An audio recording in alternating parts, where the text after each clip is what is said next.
Good morning, good afternoon, and good evening, ladies and gentlemen. Welcome to the show. This is 81 Banana, your host tonight. And we're going to see another match of the group stage golf between Snake and Eclipse Task Force, ETF. We are in the Persian Gulf. We have still 1 minute and 42 seconds of countdown running. None of the teams has declared ready, so I believe we have still a little bit of downtime to the start. I hope you're doing well, and I hope you have everything with you and ready to watch this stream together with me. Thanks for joining, and this is going to be a 6v6 PvP match. In case you're not familiar to this tournament, this is DCS World, one of the most realistic mill sims out there, and I made to just get those beautiful skins of the Snake team. We're going to go through the pilots' names together to see who is flying tonight. I need to say I'm pretty much new to Snake. I haven't seen them flying yet, and I don't know how they have been doing. So I'm pretty much interested in seeing what these guys are bringing tonight. We have all F16, one F18, and I don't know if I have this skin because I have received only F16's skins. So Muffat we have, Harmless and Alves in the first tree ship, and the second tree ship is built by Thrash, Late, and Spectic. On the other side, we have Heroes Alar in Iran, in South Iran, and we have fights on. Let's watch these guys and then get back to you when we have a little bit of more time and take a look at the ETF and see what these guys are flying and who is flying what.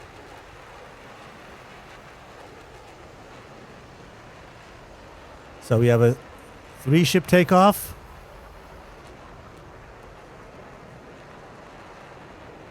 Sultan by a little bit of acrobatics.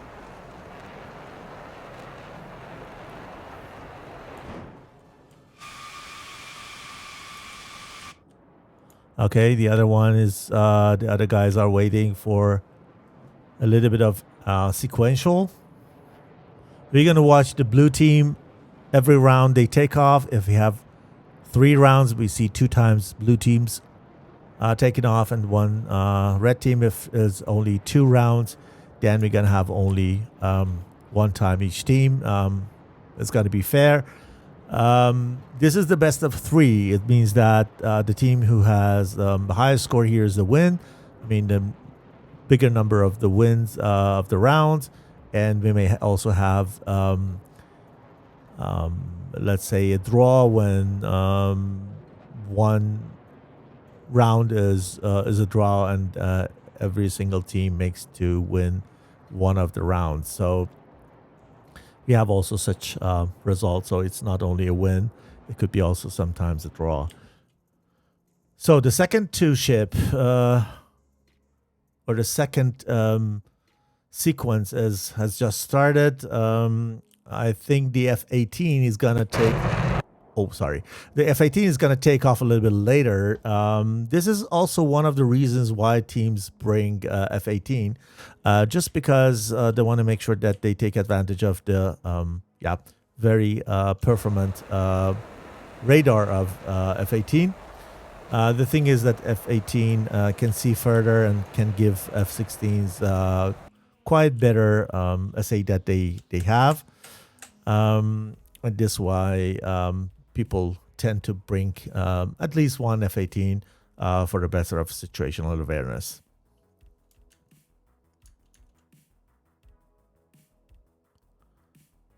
Hi, Mixu DCS. Welcome to the show. People are getting into the stream little by little. You haven't missed anything. Oh, do I have Ace's logo there, by the way? Oh, sorry. You're right. It's me. It's me. Typically. Now, fixed it. Thank you for that. You're right. You're watching the aerial combat competition, and it's right this way. But it would surprise me if I stream once and I have no hiccups. I hope the sound is good. You see everything out there, and have the game sound and everything.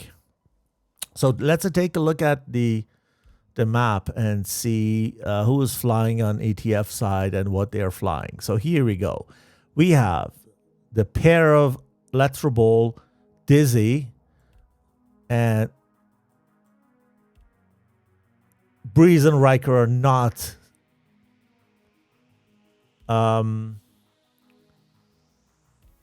flying with anyone else. They're just a flying pair. We have Aspen and F-15, Strike Eagle, on the right side from their perspective, and Dormouse with another one going left. For Snake, as I said, F-18 is coming late, giving the SA. And then here we have a 3-ship spreading in a battle spread, and then followed by 2 F-16s. Let's see how these guys gonna separate. We have a combat zone, which is not round. It's not a bubble. It's, yeah, as high as you can fly, but you're just limited into this area. You get a warning once you pass the green line that you're aware of leaving the combat zone. You have the time to turn back.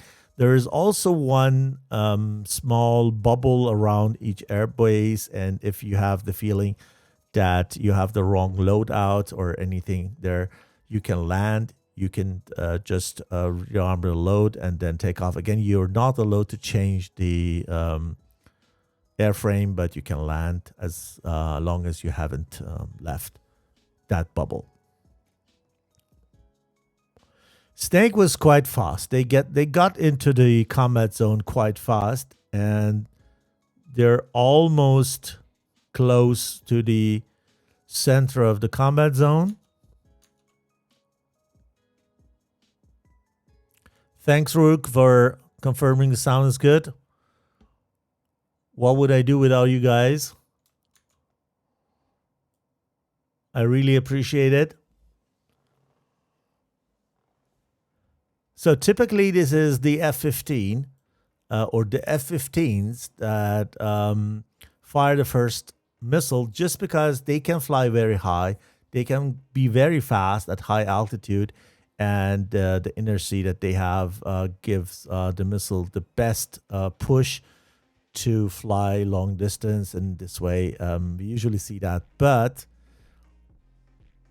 we are getting surprised here that as I expected, the AIM-120 Charlie comes from Dormouse on the left side from their perspective, and then we have the SD-10 flying from one of the JF-17s. But it is something that probably the blue team is not thinking of, because they always think that F-15 does the first shot. They are going to go defensive with F-15 aspect, let's say, having F-15 in mind, and maybe just get surprised by these SD-10s. Let's see if it is the case. It is coming from high. It's not burning anymore. The burn time is over, but you see here, the dot, that is the airplane flying away from him. So this guy is good. Okay. We see the engine. He's good. Okay, F-18 is getting into the bubble. You can't just stay a long time outside the bubble. You have a certain time. I don't know how many minutes, but you need to get into that before the countdown. The countdown is over. So you need also to be in the combat zone as soon as you can. A lot of missiles in the air, mostly from the red side. The red side is pushing these guys, or just bringing a little bit of disorder in to their formation. So this way, most of them are busy with those missiles, or going cold, or doing grinder. And here, these guys are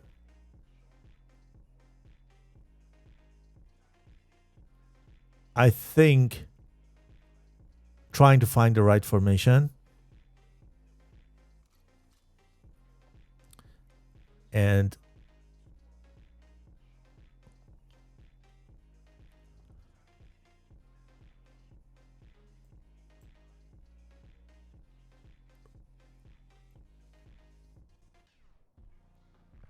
deployed the tactic that they have prepared for. I missed. I was just looking the other way, and I think we just missed a shot here. We lost one. We lost one blue guy, but it's not that bad, because we have also the tac view, and then we can get back to the tac view later on and see what has happened, what we have missed here. So SD10 from Breeze on Harmless. Harmless replies back with the name 120C. At the same time, Dormouse fires on Harmless to Muffat from long distance. This is not going anywhere. This SD10 is probably dangerous, but if it is dangerous enough, it's not, because it has no juice at the end of its terminal phase, and with a little bit of G pulling, Harmless could evade it. Oh my god. We just hear lots of missiles in the air. Soon these guys are going to be out of missiles. They're not really conserving missiles. F-15, as we know, they just fly in pair. They take their time. They go back, go high, go fast, and come back and fire, while the other guys are keeping the front busy. Riker and Breeze going into the grinder, quite low altitude. On the other side, Electroball, because it has a safe distance, flies higher. And this is going to be a good SD10. I think it is on late. Let's take it. Here we go. This is Electroball's SD10. For you guys who are not familiar with specialities, ATF is flying JF-17. Oh no. That could be that you could actually avoid that. It was not that close, and it was not that dangerous, but this is a surprise effect. So we just lost another blue. It's getting difficult now. Alves inspect all on Riker and Breeze. Moffat has already fired on Riker. Harmless tries to just get a good position. If these guys make to just take advantage of this 3-1 situation here, while Alves is trying to keep the other guys away so that they cannot join up with these two guys and get stronger. If these three guys make to just bring one of these red ones here down, then they have a good chance to just come back. Another SD10. These SD10s are really dangerous. Harmless is flying into that. It's not doing anything. He is probably reacting very late. Wow, he was lucky that the missile was not following or tracking. Maybe because he was good and dived, and the missile just took the lead and went in the ground. So either good skill. Okay, this hasn't happened. Riker and Breeze are getting back to their friends. This is the best thing, best logical decision that they can make. Breeze, but gets back and tries to get a kill here because he has the chance.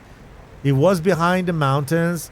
He gets out of the cover and then goes on him because you see he's flying so high, you know, but he was already dead. He was already dead by another missile, so he saves that missile and get back to the friends. You saw that how high he was flying. Why? Because he went high to have the advantage over Breeze and can take over him and shoot on him on from top to bottom. But the guys on the red side help Breeze and make sure that he gets back to them safely. 6-3. It's getting difficult and difficult for Snake. Are they gonna sting? Are they poisonous enough tonight? Another SD10. Oh my goodness, these SD10s are really, really aggressive. Look at that. They have a short burn time, but they're really aggressive. From low altitude, quite low altitude, they're performing much better than Amram, and they're very hard to notch. And these guys trust the notch, which is not working well for them in that sense. We just also lost another guy we didn't see, so we get back to the TAC view once these guys RTB, and then we watch the whole thing. No casualties on the red side. Alves, let me see. He's flying high. He needs to get low because he's alone. He has one AIM-120 Charlie and 2 IR missiles. I'm so sorry. The sound is too loud. I hope that your ears are still somehow working. Sorry for that. So we low down here the sound. Not that the sonic boom hurts your ear. Electrobolt trusted the notch, but it also didn't work in that sense. Riker, I think he has a good chance to fire on this guy. He does it. He's low. Look at that. He's pretty much low. And he's coming hot. No. It's not okay. It's not okay. I don't know how high the AOA was, or how much let's say how high the G was as he was rolling, but barrel roll or high G aileron roll is not allowed in the matches. So at the end he was hit. All in all, good, but you should avoid to do this if you don't want to risk a disqualification. Good. 4 reds are flying yet, and this is ridiculous. This is kind of match that for me goes one way, and I think that Snake is gonna do much better in the second round. The first round is always when you don't know the opponent. Maybe you're not still warmed up.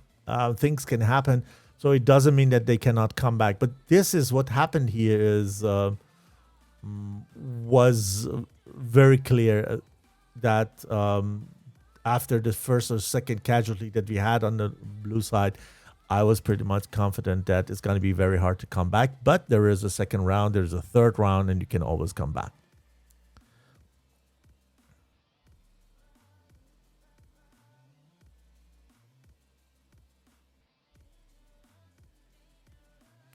Okay, this is there's something I didn't know, that the SD10 in a real life a 2-stage missile is, which is not simulated in DCS.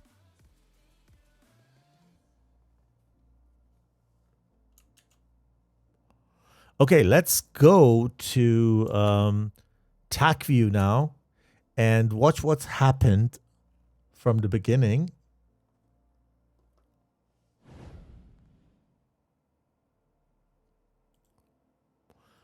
I rewind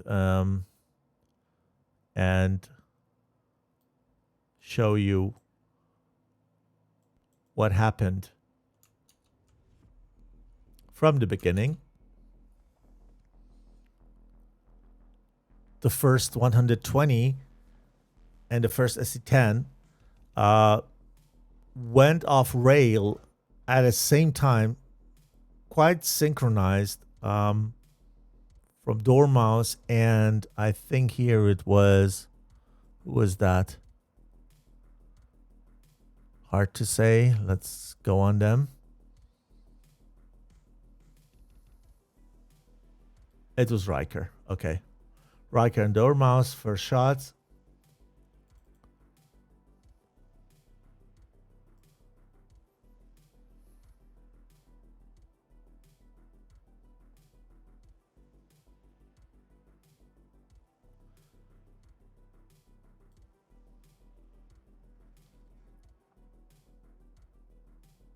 Do a bit faster.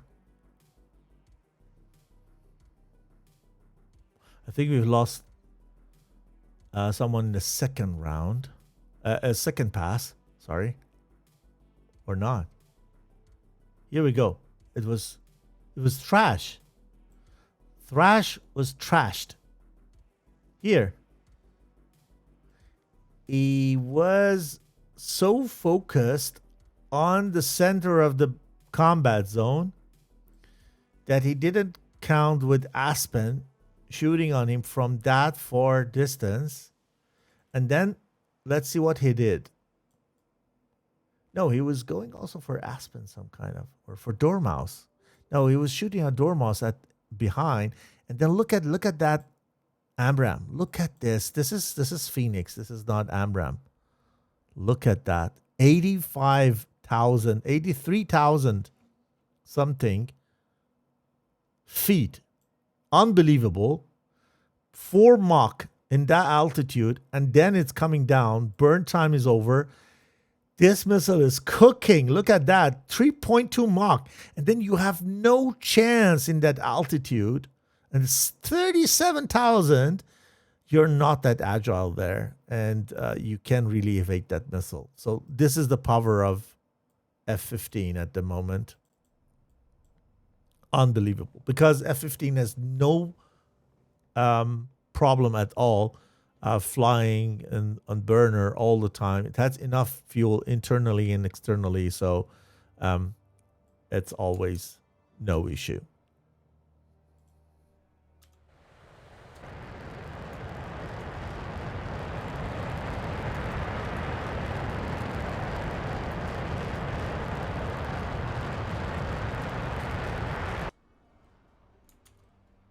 Okay, sorry, gets back to here. And then when we just lost the next one. Still 6 versus 5. Breeze is chasing. Abort. Get back to Riker. On the other side, Electroball. In exchange with Late. Late fires earlier. But he's not defending well. First of all, he turns back into the missile, and he's quite slow, and then turn backs again. Not good.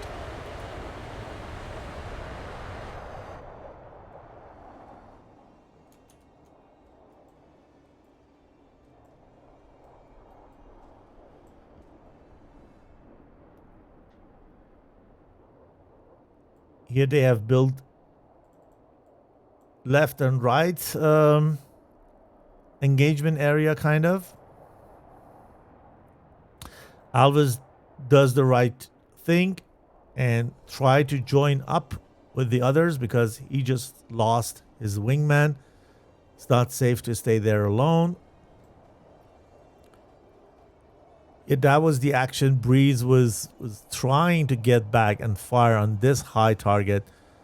So I'm not sure if he saw Breeze at all, but it was not Breeze that took him down. It was Aspen. Look at that. 4.4 Mach of speed. And F-18 cannot get that high and that close to F-15. And then Riker on double shot on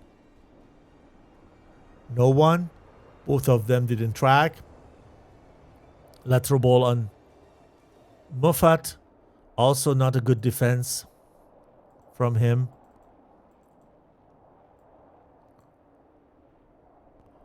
Alves is doing whatever he can and is successful here. At least one kill here. Good for the record. And the second one is a missile on Electroball. These guys were so confident that they are outnumbering. They were not careful enough. So Alves alone took two of them down. And can be proud of it. Absolutely. Well done. Probably shouldn't come back here.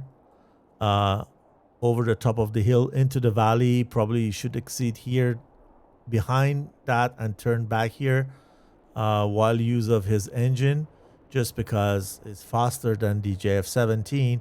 But what I was talking about here, we don't see that often here.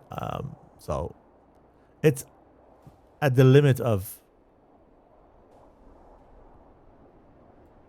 I don't know how many times it was, how high the G was, and so on and so forth. The AOA was not that much, but yeah. So this is. Yeah, I'm not sure if it is okay or not. I don't want to judge it, but we don't see it very often because you risk penalty. Let's get back to the DCS and see where these guys are. They are already very close to Lar Airport, coming into formation. We go with Aspen. Can I take it? Come on, here. Okay, go for Aspen.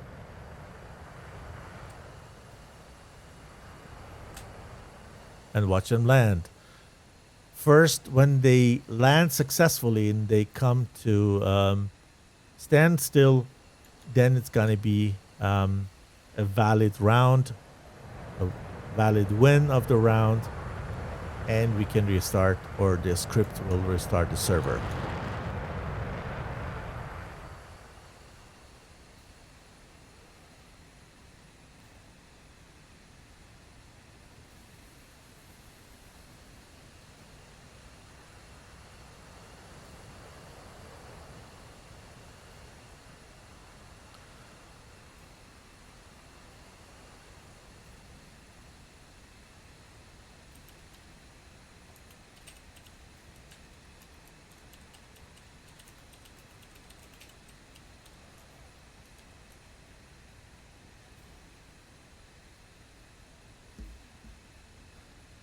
Manatee Josh has just followed. Welcome to the community or my channel.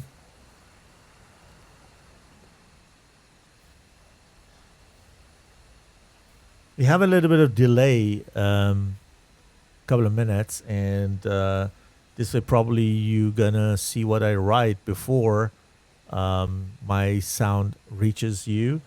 I put also the Discord server or the link to the Discord server of ACC tournament into the chat for you guys.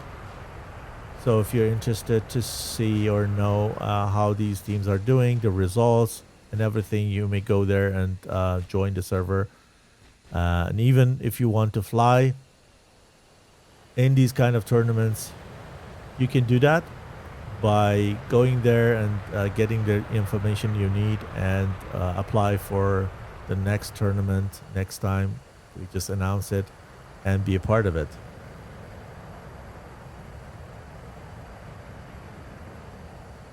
A little bit of advertisement. My own favor, if you're looking for a team to fly with in the competitive scene of DCS, just drop me a line here in the chat. I can also add the link to my Discord channel if you want to go there, apply yourself, and start flying with us. You're always welcome.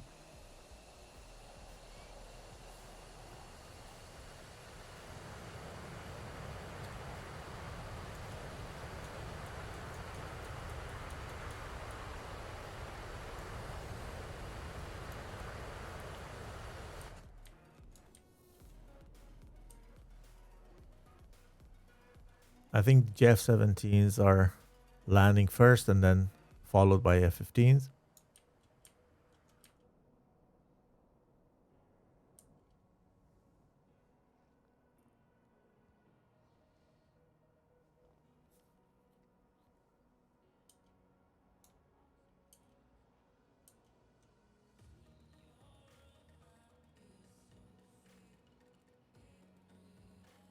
And touchdown. Nice.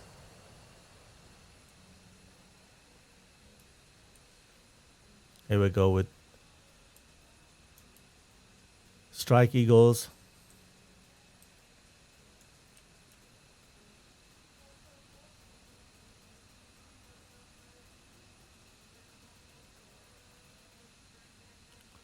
Nice formation landing, even though there's no extra point for that.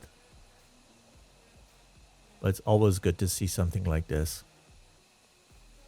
This shows how well trained these guys are. They're flying for a very, very long time together.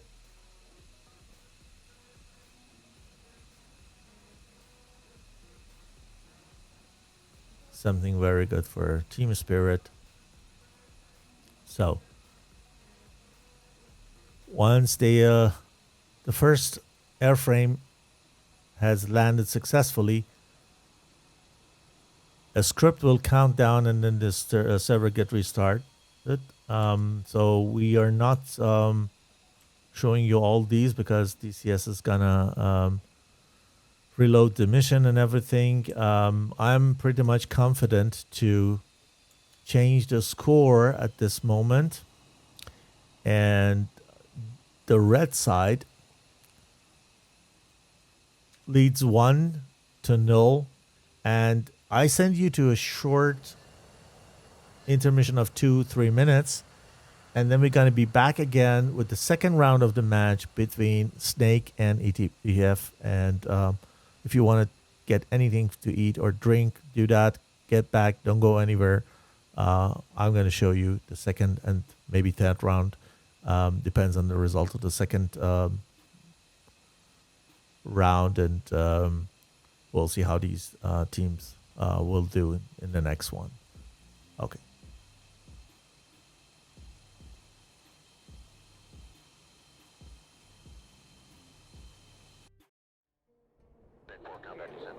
Top Gun 556, fly heading 040, maintain 16,000, report field in sight.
Alpha Bravo from 207.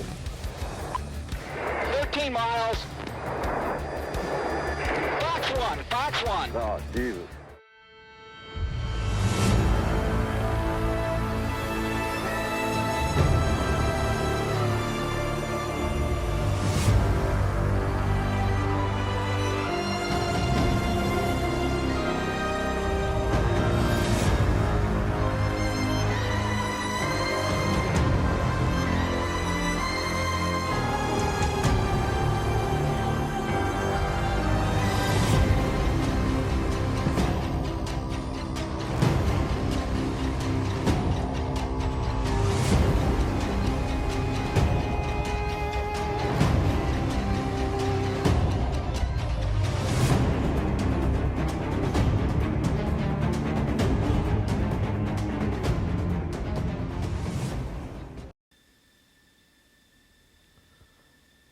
I'm back again with the second round of the match tonight between Snake and ETF.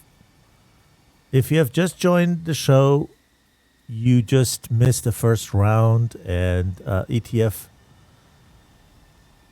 could capitalize over Snake.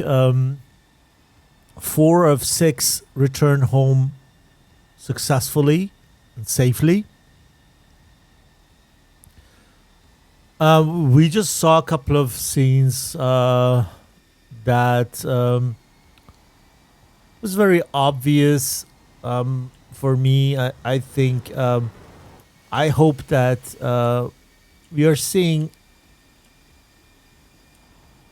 a more balanced match tonight. I mean, ETF is a very good team. I'm not biased, but I have seen these guys very often. And I need to confess that I'm watching or streaming and watching together with you Snake Flying for the first time. I can't judge by the first round, but I saw 1 or 2 mistakes which really ended deadly. And then when you start losing one airframe by one airframe, then at the end they are going to outnumber you. I hope that these guys taking care of their airframes better in this round, because it is the most important thing that you take care of your airframe before you go on and try to kill someone else. If you kill one from the other side but you get also killed, it doesn't help your team because the balance is established again. So you need to always be careful and try to just kill as much as you can on the other side before you got down. And it could be that Snake is going to make a comeback and you see a different second round. And in that case, we will have a chance to see a third round tonight.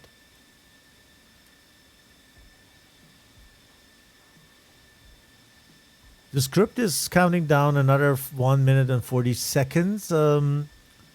Snake have declared ready, but ETF not. If it's not happening in the next 1.5 minutes, then the script decides when the team's gonna start rolling. I see one air brake is on. This is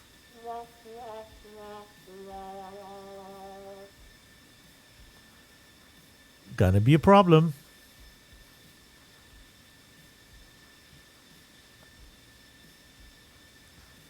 I hope somebody tells him. I don't know if it is okay if I tell him. We have also delay here. So if I write in the chat, I hope nobody is from both team in the chat, but somebody could tell him. I believe Asphalite is watching. If it is okay to let them know, you will tell me and I can write in the game chat. So maybe these guys read this. Another 30 seconds. ETF takes its time.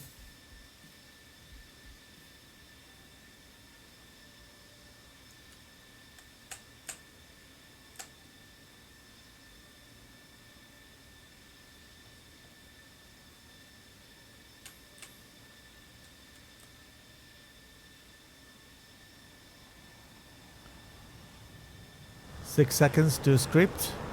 Okay, these guys roll 3 seconds earlier. Here we go.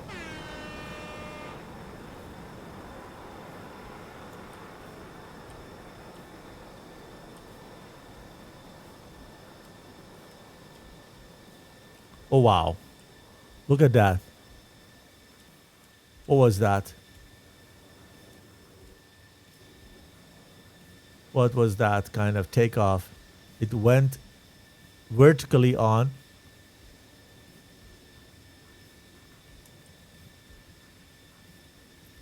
One goes low,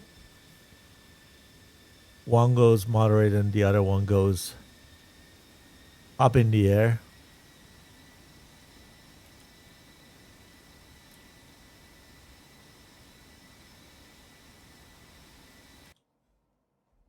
Straight up, and they're finding themselves at the same altitude, let's say.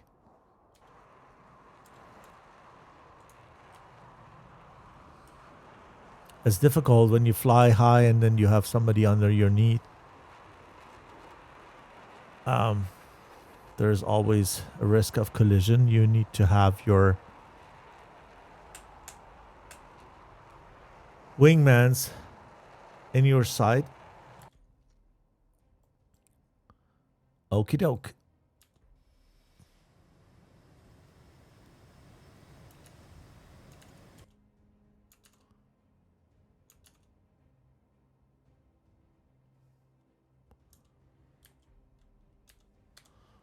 I can't find the right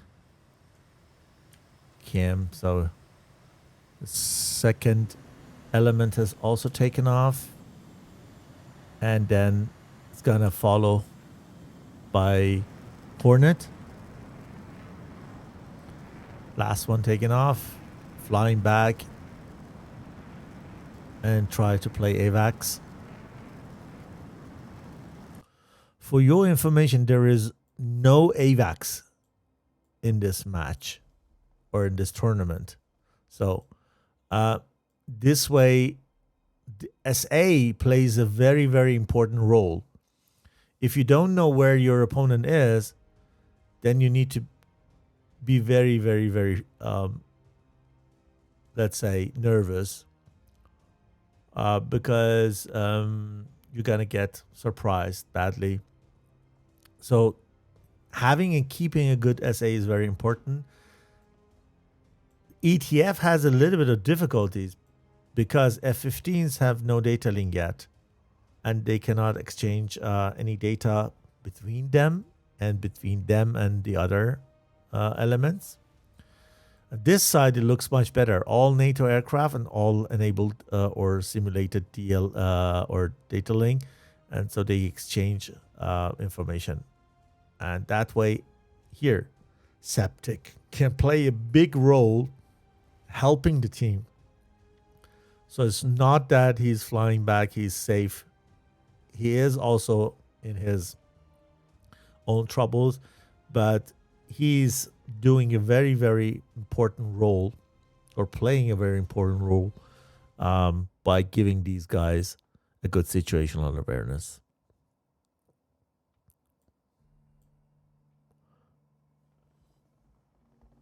I hope that Snake is making to come back and wins that round, so we can see third one.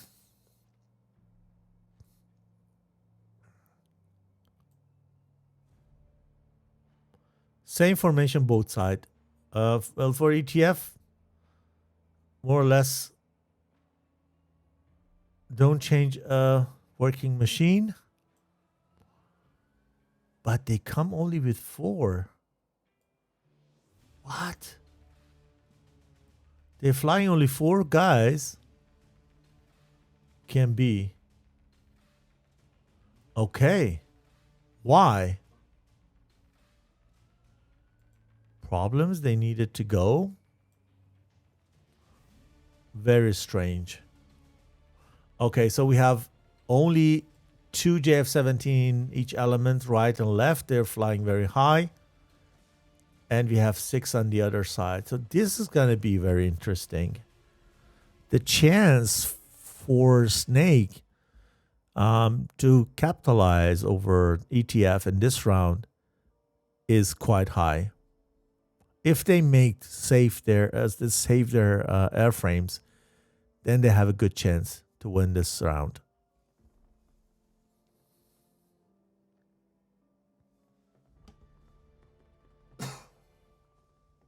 We need to wait and see.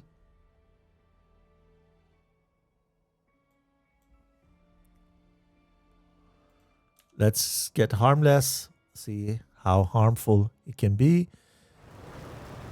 For sure, these guys are burning all the time. They want to fire one of the first missiles.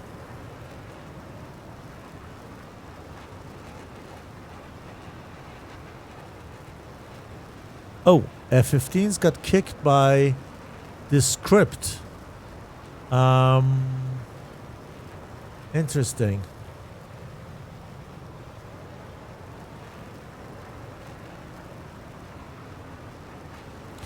Oh.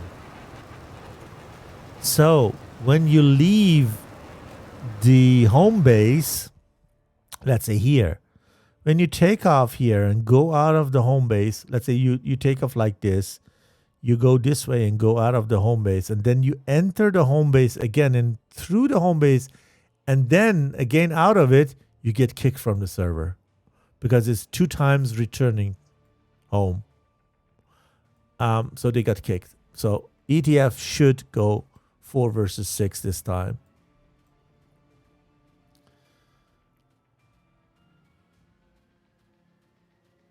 Harmless. Trying to harm Electroball and Dizzy. He was high enough, but even though this AIM-120C is not that fast as an F-15 can fire, I don't think it is a factor. Let's stay with it and see if it's doing any harm.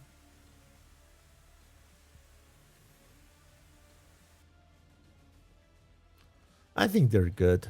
They're down the cloud layer, but they're good. Yeah.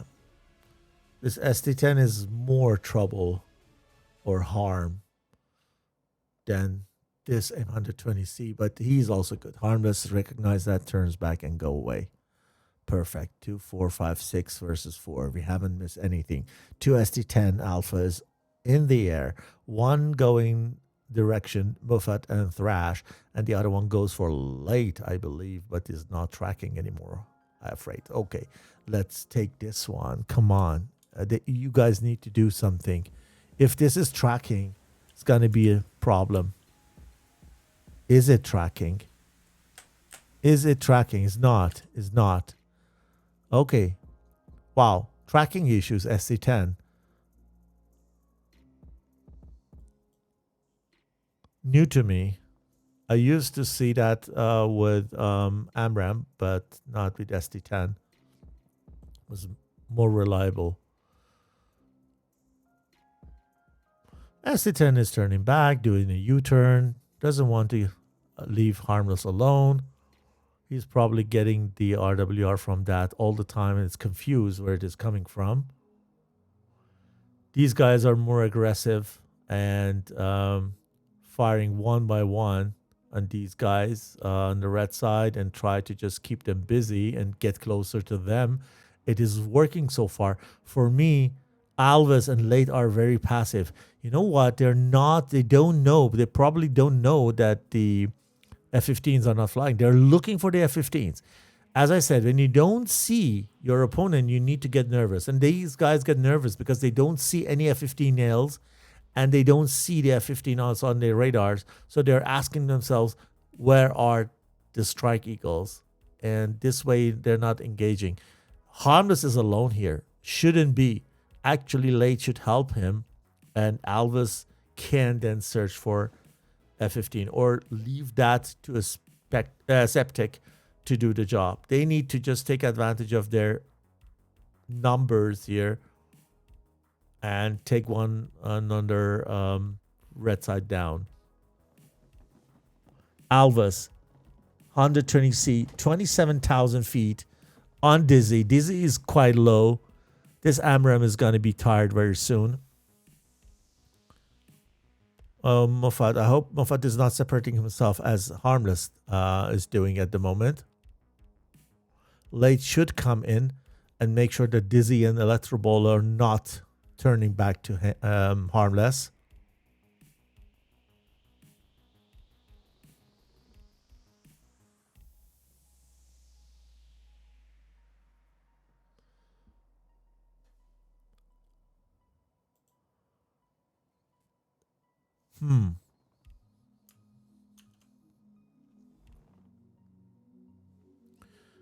Come on.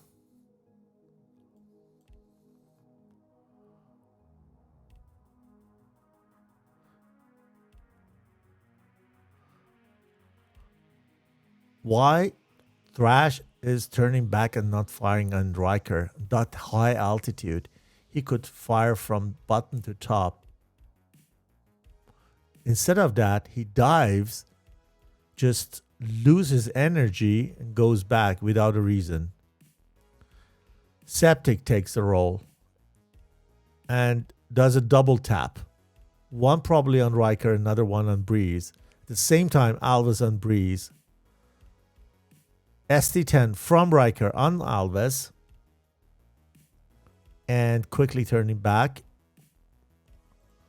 Let's take him.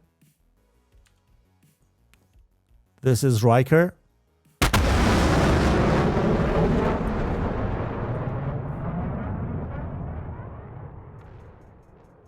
He's good. Also, Breeze is good. No casualties yet. Or did? Oh, we lost one blue. Yeah. We did have a casualty.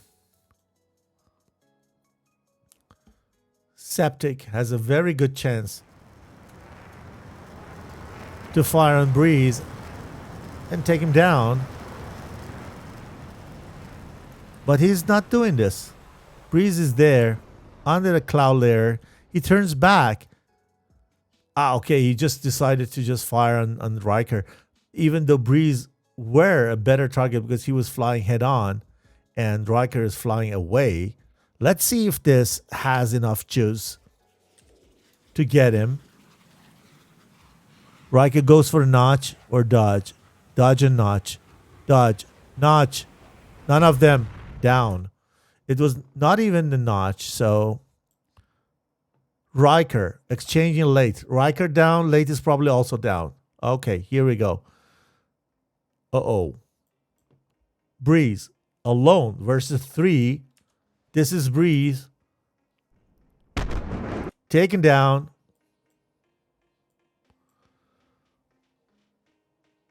Four versus 2.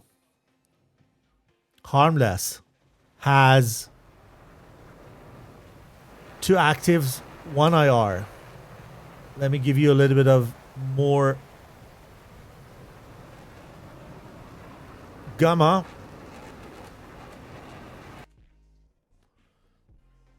Moffat is coming in. Is high. He's very high. He has a good chance to take down Dizzy from that altitude. Why Dizzy hasn't fired on him? She has enough actives. Gets surprised. Goes into the dive. Tries to go for a notch after the dive. Let's see if it does work. It's not low enough. But, wow. Why? Why is the Amra flying that direction? It's so ridiculous. A second and 120 is notch. Perfect job. Perfect job. Moffat can save that. Not firing on him anymore before he got too close to her. And Electro Ball could help here with that SD10. Too late. Dizzy is down. Now Moffat needs to just fly away from that SD10. Flare doesn't help. Just dodge it, bro. Come down and dodge it.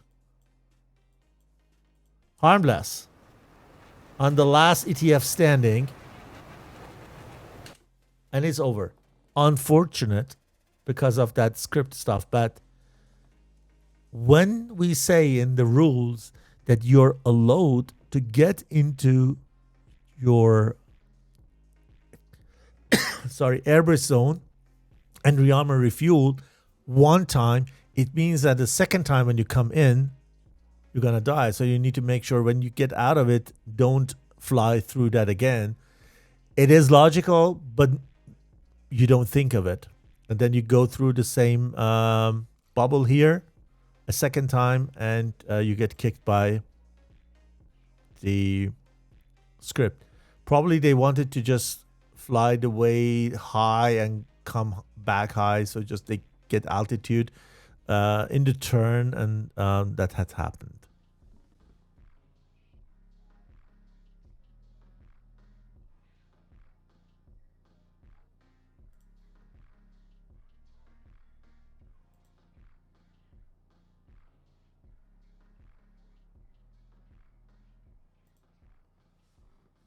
What a round. What a round.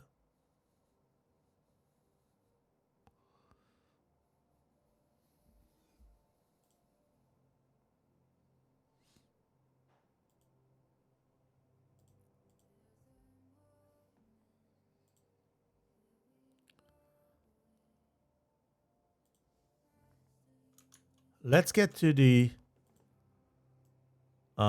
tag view and see what we have missed.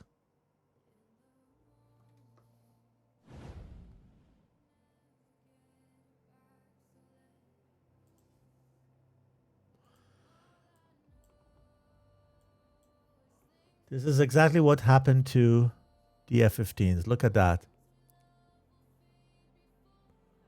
They start here, turn, they're going out of the zone, and here they get back into the zone again. Boom, boom, boom.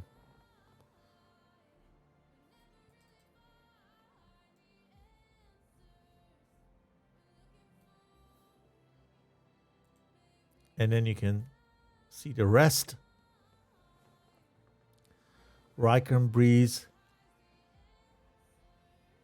with 2 SD10. Here these guys are dodging that AMRAAM. They're very lucky here.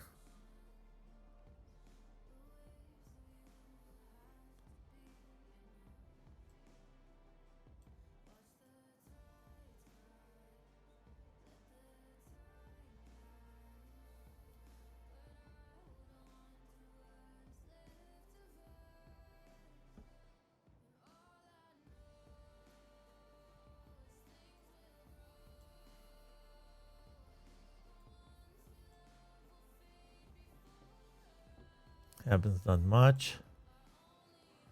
Harmless trying to just flank them.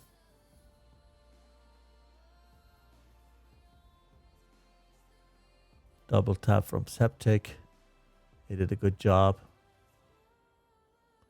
Here, it's very close to take down Riker, but Riker and Breeze are absolutely professionally flown.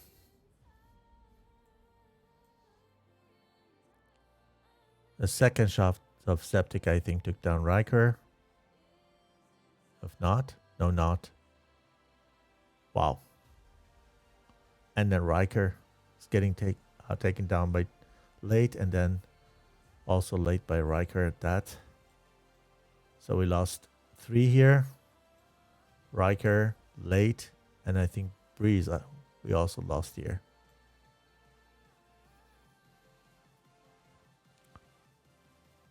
It was Septic, right.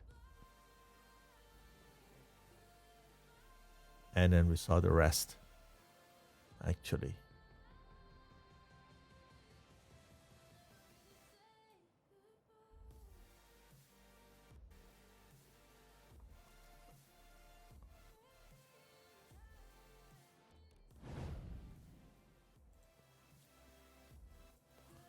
They get rid of their missiles probably to lose weight. Um, didn't we have 3 people remaining? I think one lost the fight to the fuel. That's why they have fired all their M9s.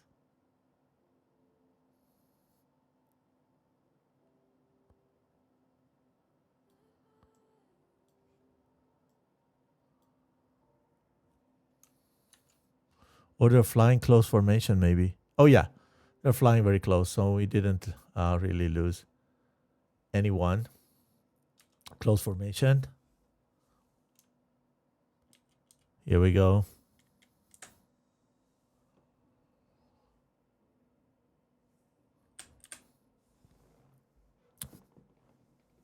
Descending for RTB or return to the other side's base.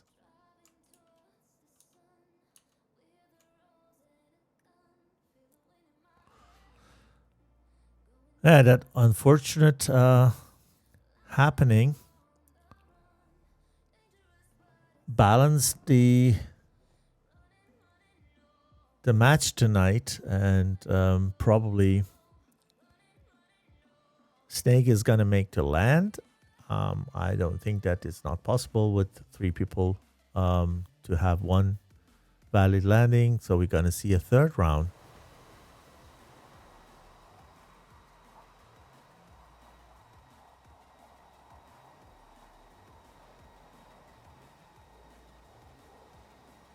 Late, thanks for following.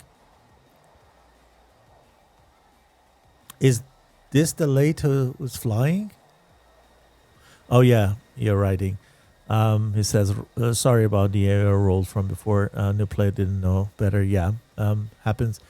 Important to just brief the guys about the rules. Make sure that everyone in the team has just read the PDF and the script and rules, whatever. And it's always good to just remind people from time to time. But it happens. I think at the end, it didn't really change the result of the round. If it were the other way, it could be an issue. But in that sense, it had no, let's say, active effect on the result of the round and the match. So I think that's going to be good this way, this time.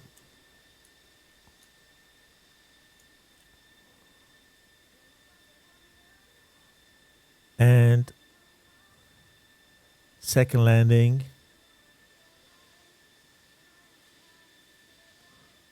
Nose will high for longer time. Very nice. And the Hornet is coming in.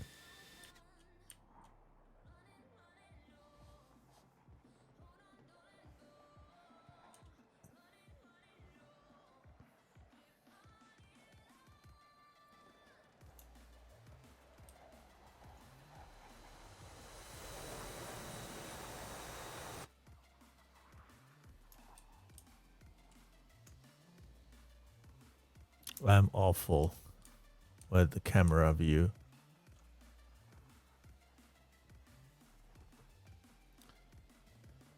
So the good news is we see a third round.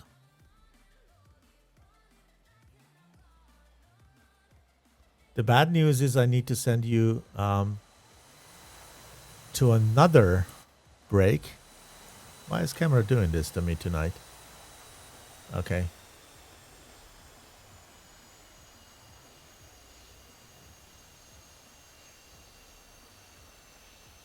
I moved to DLSS after a long time because I had difficulties in the beginning, and the stuttering in the picture is gone also. So I'm very happy about that.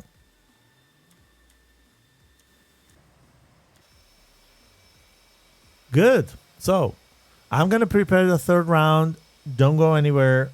I'm going to be back in 2-3 minutes, and we're going to watch the third round together. So see you again. Top Gun 556, fly heading 040, maintain 16,000, report field in sight.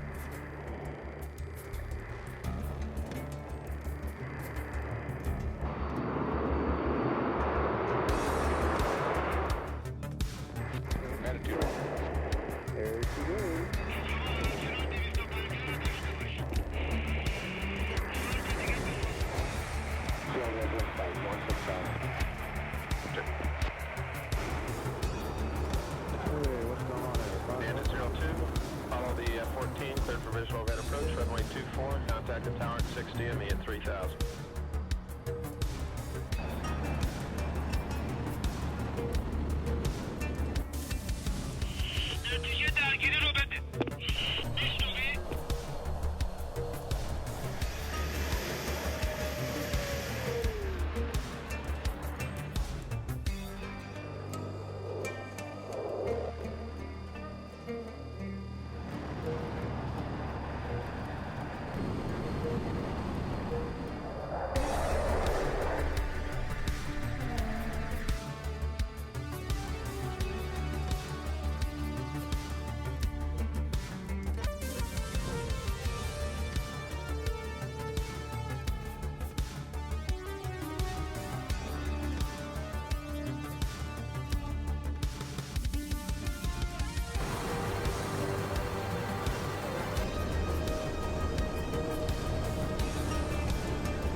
Alpha Bravo from 207. 13 miles.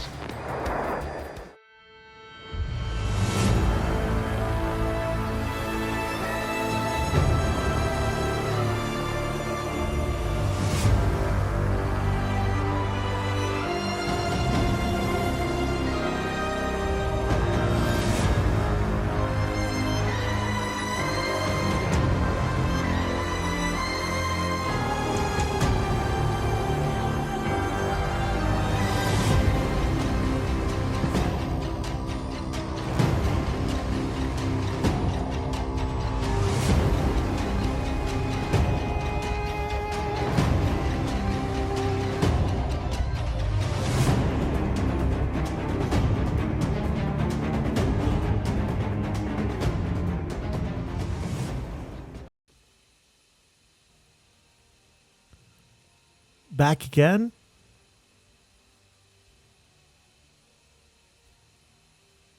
Thanks for waiting. This is the third round of the match today between Snake and ETF. We had, let's say, challenging second round for ETF just because they lost 2 Strike Eagles to a script function, which is not allowing you to re-enter the, let's say, home zone for a second time. The home zone is there to let you get back to your base once before you have left it and do a rearm refuel. But if you just get out of it and come back and re-enter, let's say, you're gonna be kicked out by the script. So it means that it's not re-entering that. That is the wrong phrase I use. You just not allowed to just get out of it and enter into that zone. As long as you're in the zone and not left it, you're allowed to land in your airbase one time to just things if you have just have the wrong armament, and so on and so forth. This way, it is 1-1 for ETF and Snake. Everything's gonna get decided by the result of this match, this round. Sorry, this is a best of 3, so this is gonna be the last one, and this is gonna be the decision. If you just tune in, this is 81 Banana, your host tonight, and I'm honored to have the trust of ACC tournament organizers to bring you this match live. We have a little bit of delay, but you're watching this quite live. Most of things is getting controlled by scripts. One script countdown to 0 and give you go, go, go if both teams are not ready by that time. For this time, Snake has declared ready, and we're waiting for ETF to do the same. What we're watching at the moment, this is the ETF team. Very successful and quite, let's say, relatively old team in the competitive scene, international based. Mostly flying JF-17, newly added also F-15 to their lineup, and operating very successfully. On the other side, we have Snake, also international. I've heard they have pilots from the Netherlands, Germany, and some more countries. So pretty much international mix. This is one of the beauty of DCS.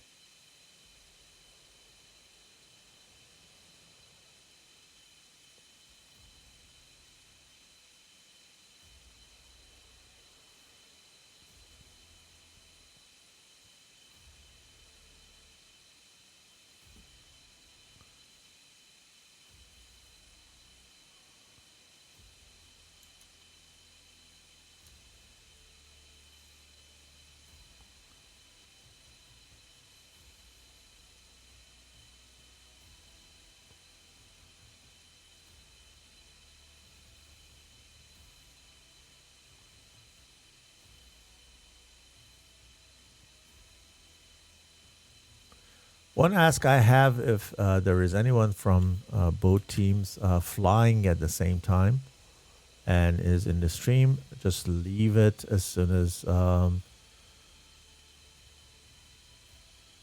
fight is on. Means that the script gives you the order to fly.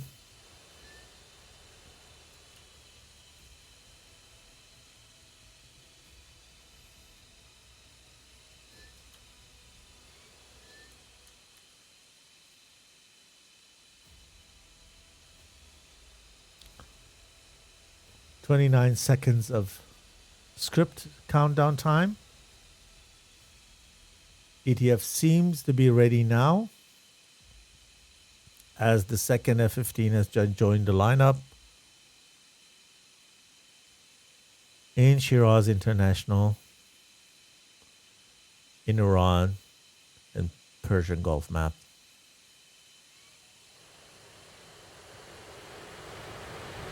Lights on.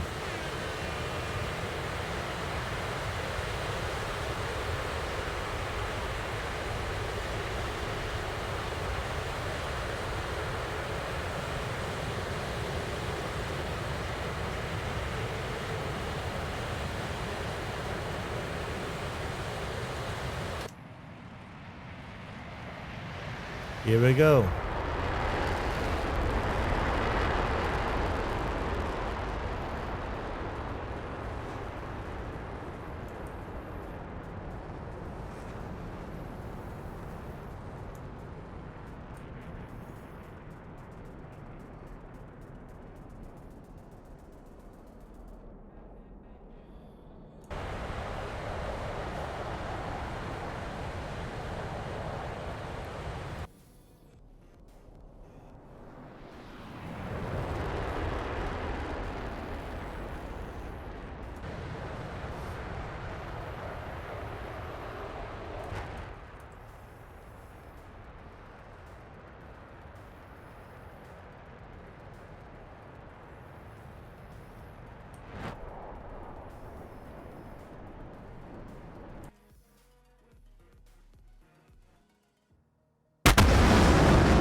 Okay, we see safe landing for this side. They're leaving the bubble around the base, not hopefully turning back and re-enter or enter.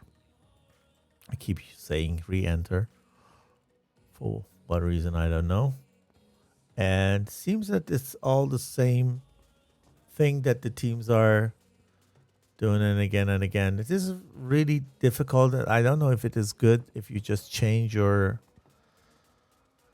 tactics in the middle of the match. But you're just trained enough to do this is different, but it is better if you have worked on one tactic. It's always good to stick to that, do small adjustments, but changing things on the fly is not recommended.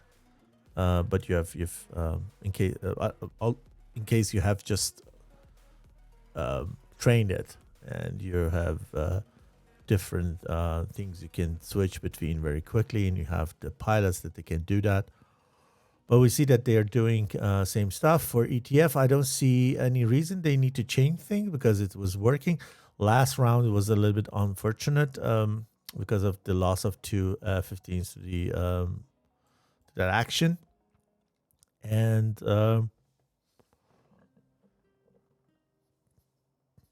for a Snake, they're probably confident that it's going to work this time.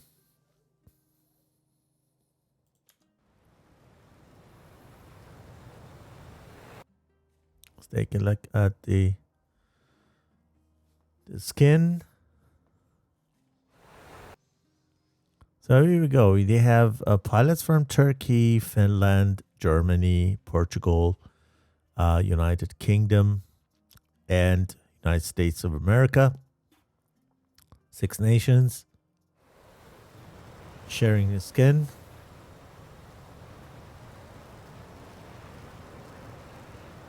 Seems to be a pure F-16 squadron with the exception of one F-18. The skins that I have received are also for F-16, so I'm not sure if they have a skin for Hornet either.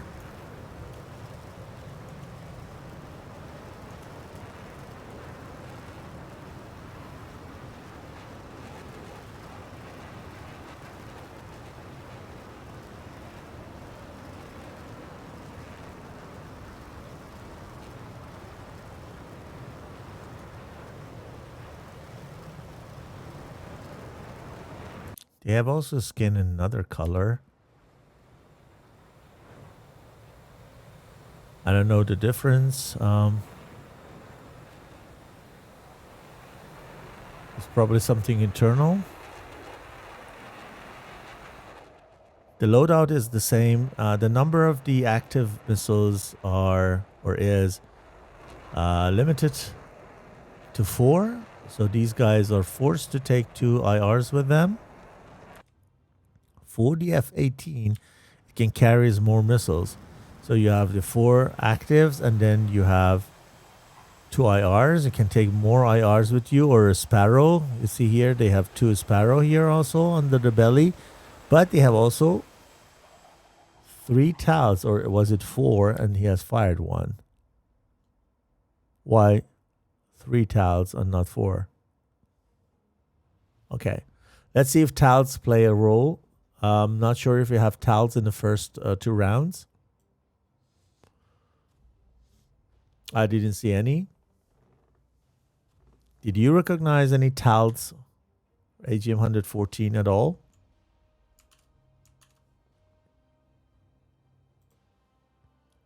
Asking the chat.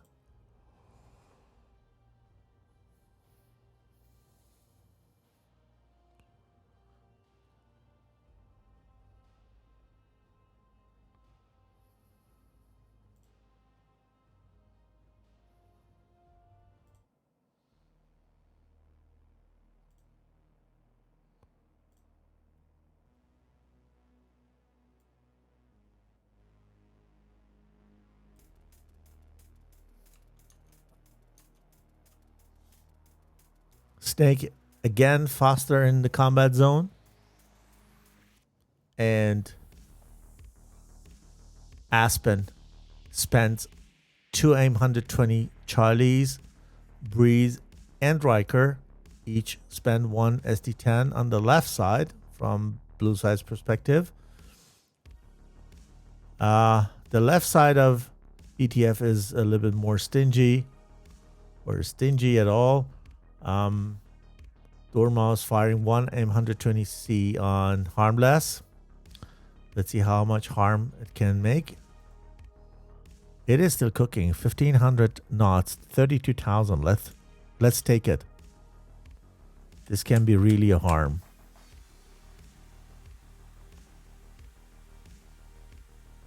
If it's not doing anything. Okay, he is turning cold and he's flying away from it. Stick. And watch Harmless.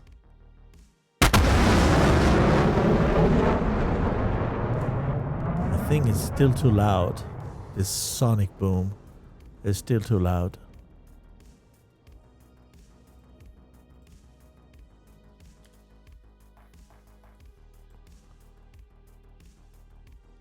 No casualties yet.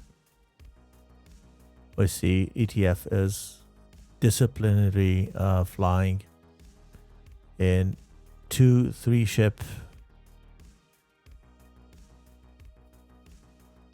groups.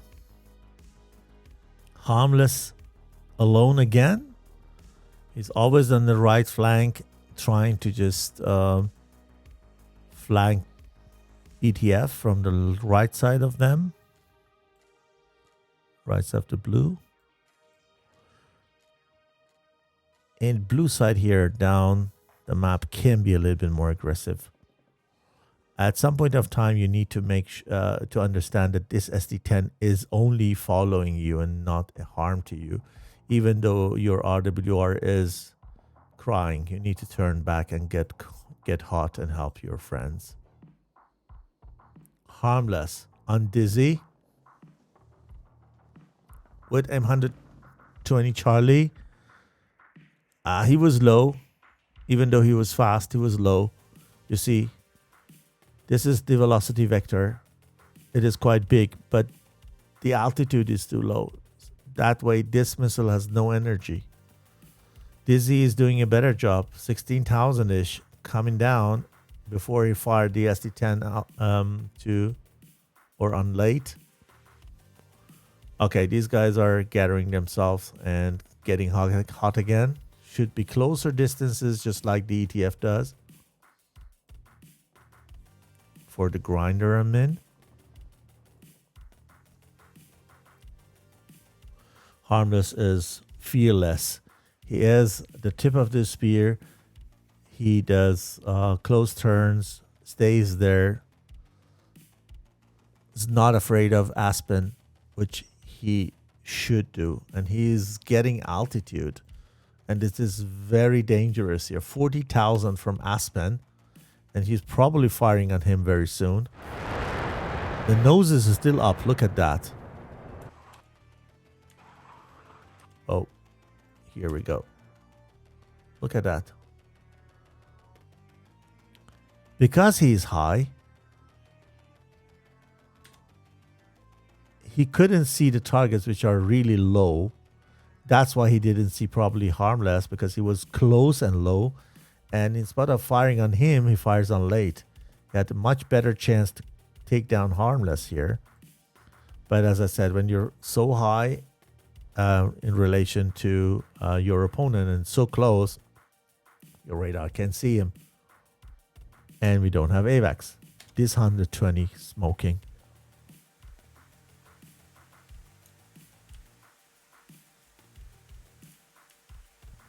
Oh, no. Wow. Notch the last minute. Last minute notch. He trussed the notch and we lost another one here down on the map while we were busy watching. Late notching that AMRAAM. We get back to TAC view and just see what happened downside. because I can't pause the server. These guys are flying. So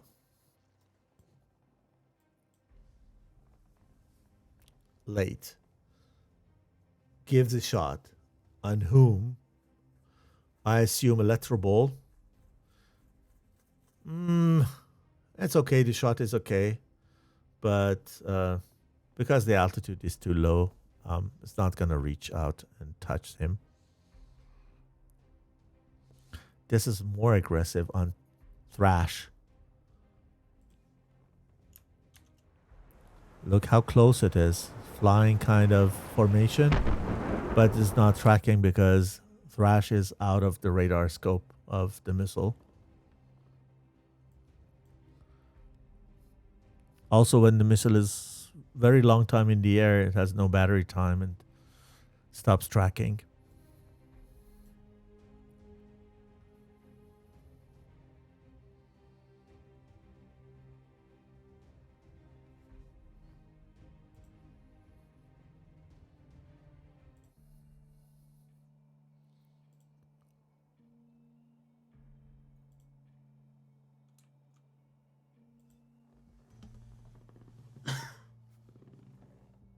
Okay, nothing's happening much. The teams are very, very patient. This is the third round.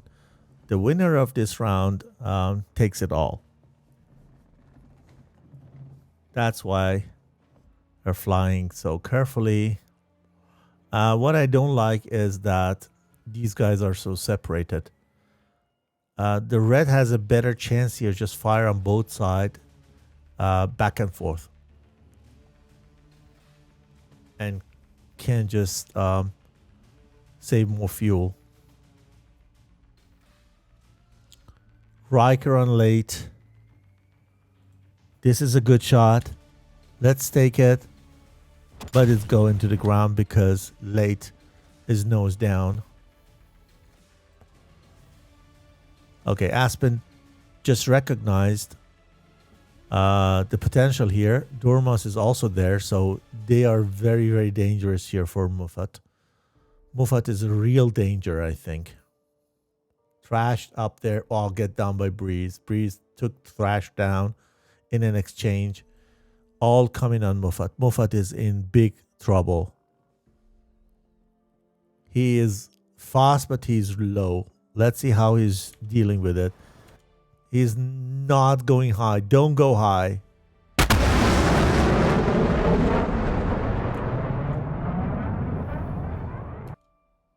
Yeah. Yeah. Don't turn into the missile, at least.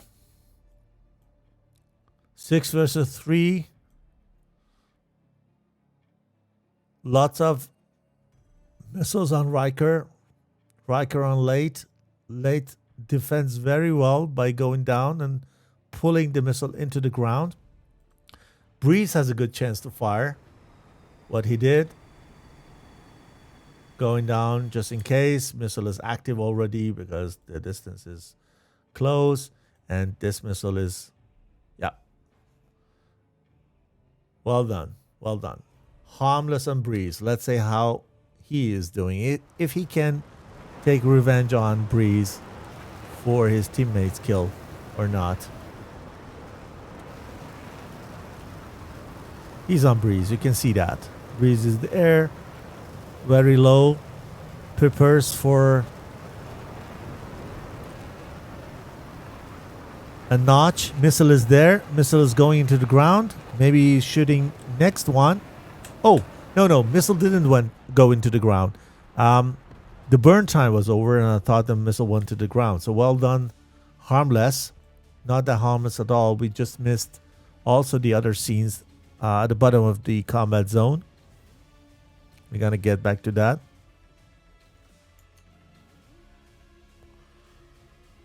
So harmless alone. Riker on him. Who fires first? I go with harmless. And this is Riker head on.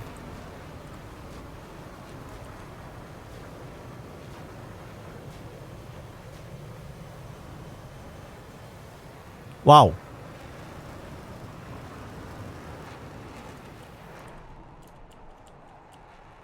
those flares were active, so the IR went for the flare. PL5 of JF-17 is very, very sensitive to flares. This is harmless. You're seeing missile flying around probably very soon. I think Dormouse will do the job.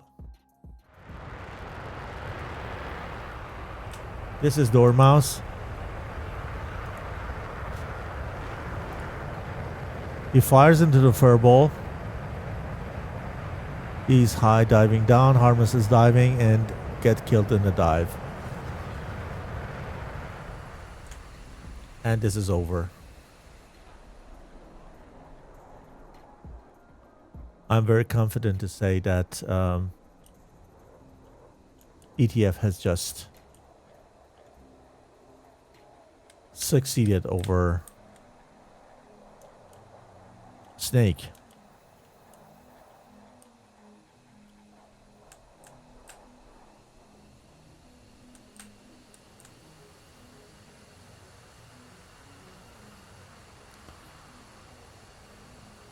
Wow.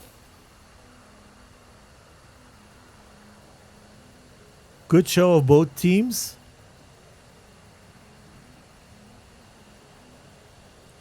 We saw a very constant performance of both teams throughout the 3 rounds.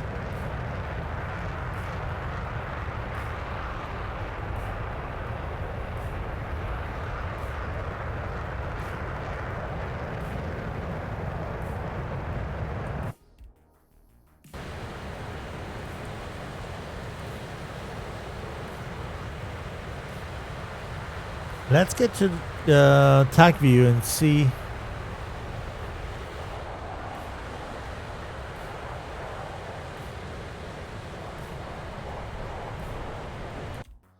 how they were doing.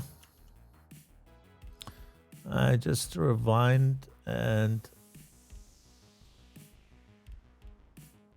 replay that for you. A bit faster to start.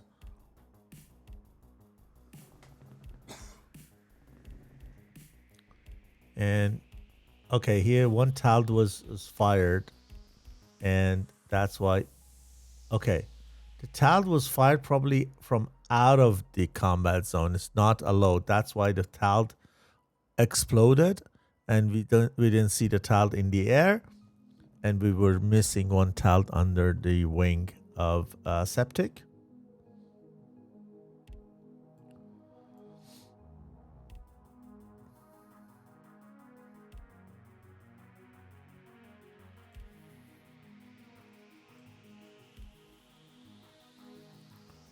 First missile exchange between Dormouse and Harmless. It was a good shot from Harmless. So brought Dormouse into trouble. He needed to lose altitude and go cold.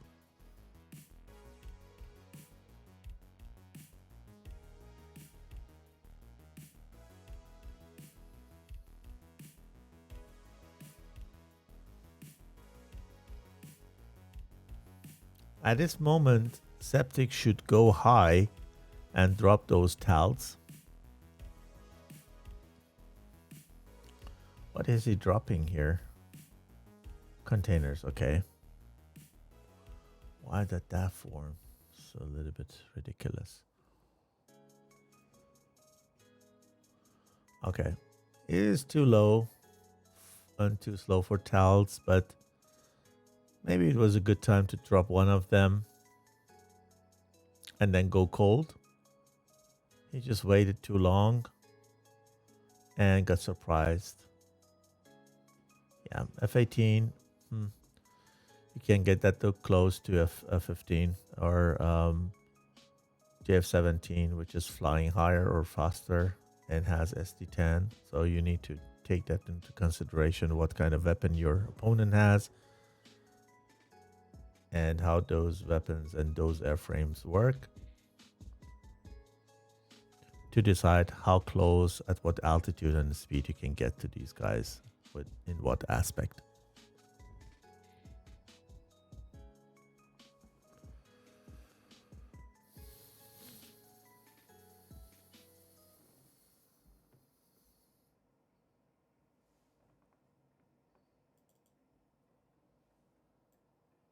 While Muffat and Always are down there, here late exchange missiles with Riker. Here we just had a very nice maneuver from late. He stays on Riker, follows him harmless on his wing. I think here we just lost Moffat exactly as we saw in the stream. Late again did a very nice job in notching that missile, and then is so confident to fire on Breeze, and yeah, unfortunately got took down, and we just lost Alvis here. We just missed that scene probably. Yeah, Dizzy was also doing great in notching that missile. Look at that. Beautiful. Beautiful. I can't stop watching it. Always high firing, going down, going to the notch as low as possible. Boom. Beautiful. And you saw the rest.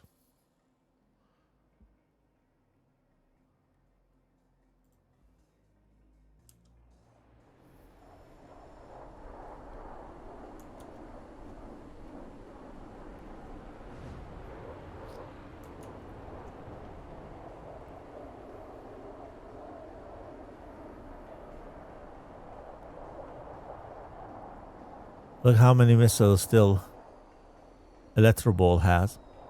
Just fired 2 actives all the way.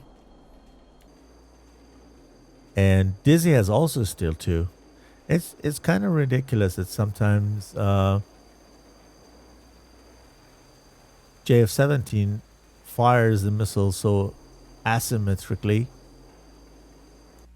Pretty strange.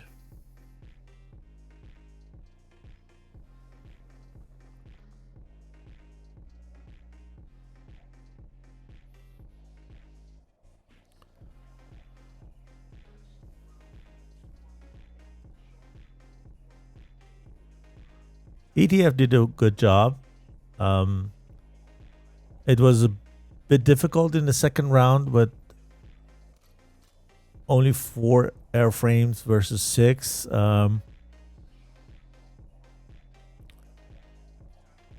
It is unfortunate, but it can happen. But they came back in the third round for sure, and then made sure that they just win the round, and with that, they are going to secure the result of this match. I'm taking a look at the...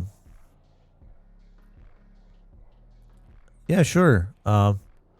Mixu DCS, thanks for being here and watching. I'm going through the schedule and see what is planned. So a Snake versus ETF today. I think, yeah. Tomorrow we have another match, and it is between Team Whatafuck and Fully Turked FTQ at 1900 Zulu. It's gonna be streamed by AlphaGator, and if you are not following him, please do that. When you go to my channel, I have just added the link to his Discord, to his Twitch account down the page. So it's gonna be tomorrow. Then from the ACC tournament, another confirmed match is gonna happen on 2nd of March. I'm gonna stream it also. It's gonna be G66 versus ETF. It's going to be very interesting. Same time as tomorrow's match, 1900 Zulu. So stay tuned and just make sure that you follow this channel so you get notified once I go live. And when we have the other 2 matches tomorrow and on 2nd of March, then I think we don't. Yeah, we don't have any others, just because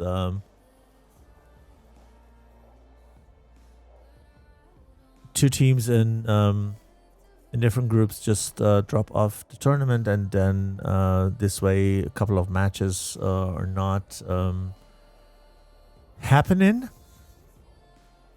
So with that, after these two matches tomorrow and the 2nd of March, we're going to close the second stage of the group phase, and then we go into the playoffs into divisions, and then qualifiers in 2 divisions, and then the finals. The dates are not published yet,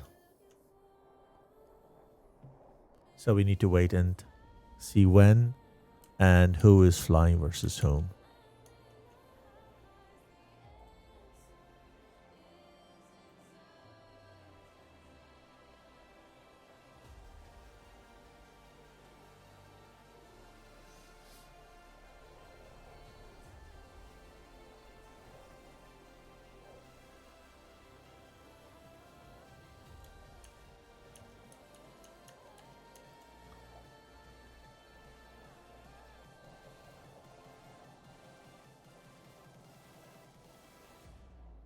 I think we could go and change the score to 2 for ETF.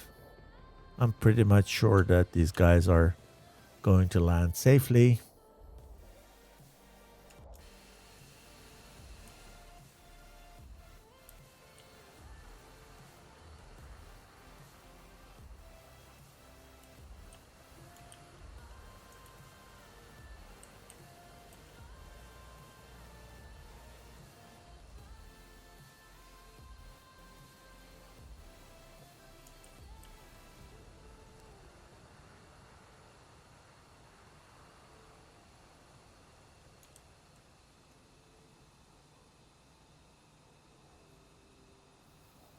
I stay with Aspen and the Strike Eagle.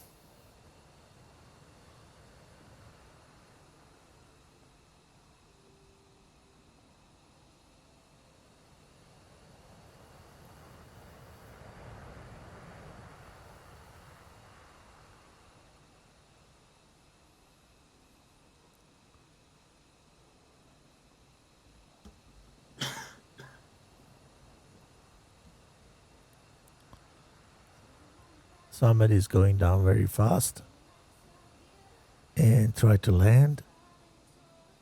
I think we had the first touchdown here.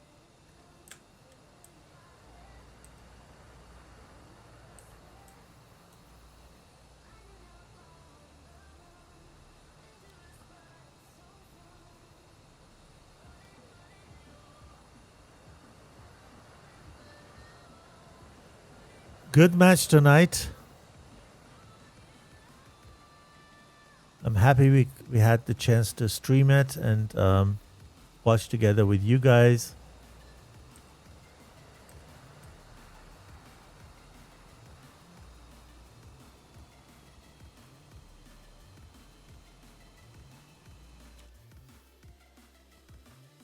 Solid touchdown by Aspen.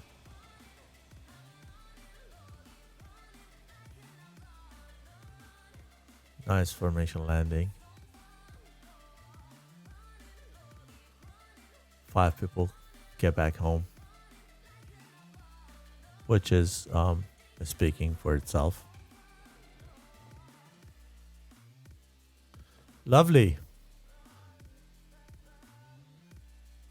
With that, we're at the end of this stream tonight. Before the server kicks us out, I say thank you to you guys for spending the time, round about, I think, 2 hours with me. And we're so patient with all the mishaps.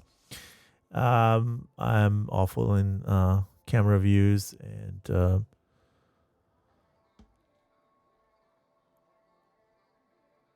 make sure that you follow AlphaGator also to get notified for the next matches. And see you again here during the tournament, and also others. If you're interested, I always update my